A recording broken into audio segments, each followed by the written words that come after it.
Now we can move on to some more gaming news. All right, we're going to check out some gameplay of Hell Is Us, which was revealed at, of course, the Sony State of Play. And it looked really interesting, so I want to see more of it. Let's see what this game is about.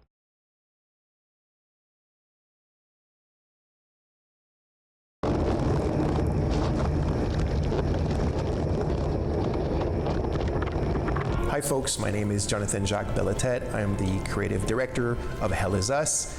Today I'd like to take a bit of your time to talk about the 3 distinct narrative layers, but also how we created this game from scratch and the kind of like processes that brought us to its world, its gameplay, and these 3 narrative layers.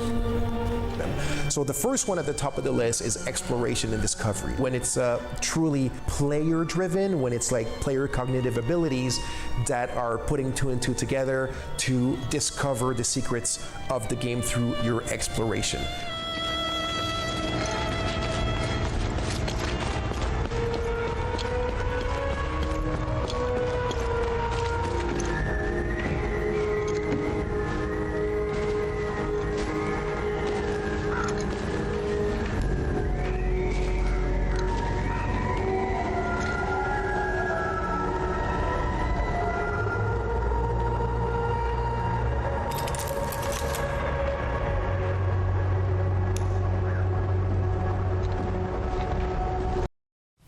I don't wear comfortable shoes. I refuse to wear comfortable shoes, and you shouldn't wear comfortable shoes.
So the second one is pretty much, I guess, the main theme of the game. It's human emotions and passions, and specifically how they relate to human conflicts, all the horrors and the atrocities and the bloodshed that we can bring upon one another.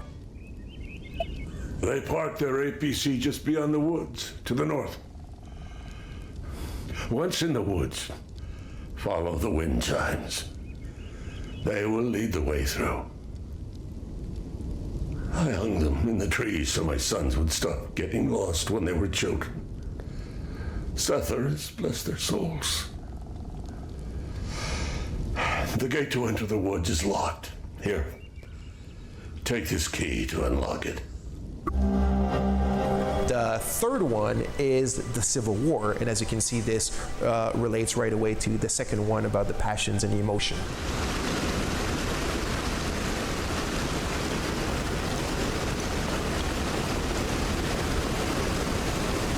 I'm curious about the combat.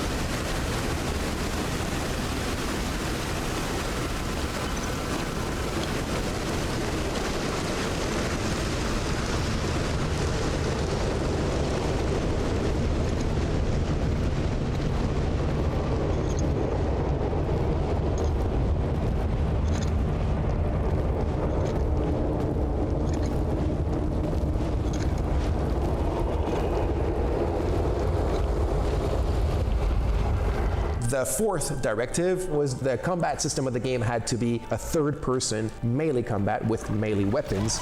The fifth directive was that the game had to take place within a contemporary setting, as you can see, this brought a bit of a challenge how to justify the third-person melee combat in a contemporary setting. And the sixth one is I wanted to make sure that the enemies in the game were not humans and we would not bring any harm to human beings.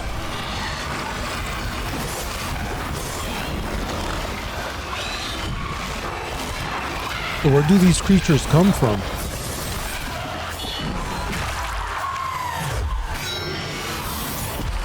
Combat looks fun.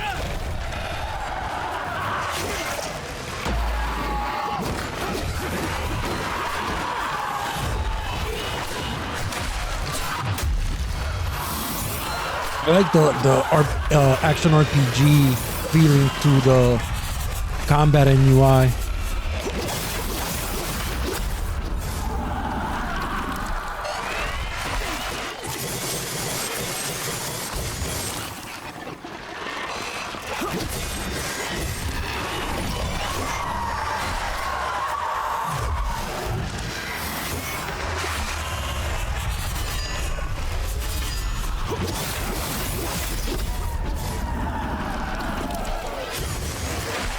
So now that we had our set of directives, we were ready to really sit down and create the game, and then we created the story, and this brought us the three distinct narrative layers that we have in the game. The first narrative layers is the Civil War. It's the main backdrop of the game. It's caused by ethnic divides, religious divides, cultural divides, political divides, and also historical divides. The second narrative layer is about the calamity. So the calamity is a bit of a kind of like metaphysical phenomenon that's taking place in the country, and the hero and the player, as they enter the game world, obviously they're aware that there's a civil war, but the hero doesn't know that there's also the calamity, and really rapidly he will come face to face with it. So why is it here?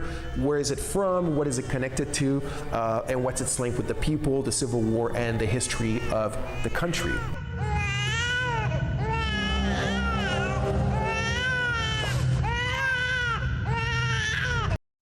Here's to delicious fall favorites made with love. You're not a soldier, are you? Please don't tell anyone I'm here. I'm Rebecca. I've been hiding here since the attack on Jova, when the bombs fell from the sky.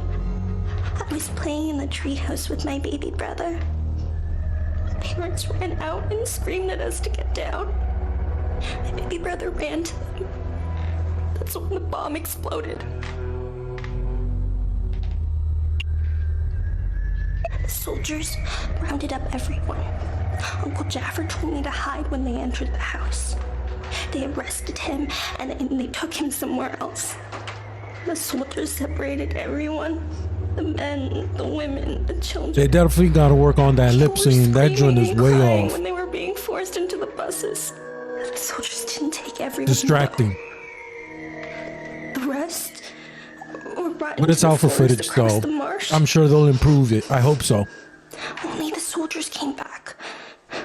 The third narrative layer is the family. So this is something that's really dear to me, and mostly when we look at it through the lens of conflicts, war, civil war, and whatnot, because families are often one of the first victims of conflicts, especially children as well. But our hero was actually born in the hermit state, but his parents smuggled him out when he was 5 years old. He's always wanted to come back because he's got questions, right? He wants to know, who they are, why did they abandon him, and also who is he, because he's missing that part of himself that your parents kind of provide you.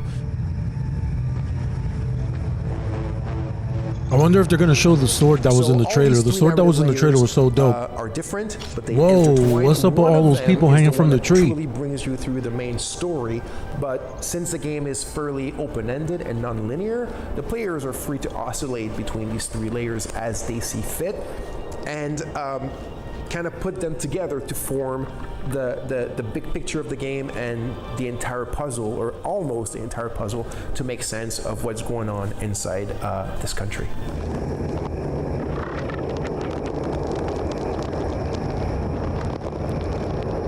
So in the near future, we'll talk a lot more about these things and a lot more details. This was it for now. I hope you enjoyed. Thank you for watching, and see you soon. No, thank you. The game does look kind of cool. I'll keep my eye on it 100% for sure.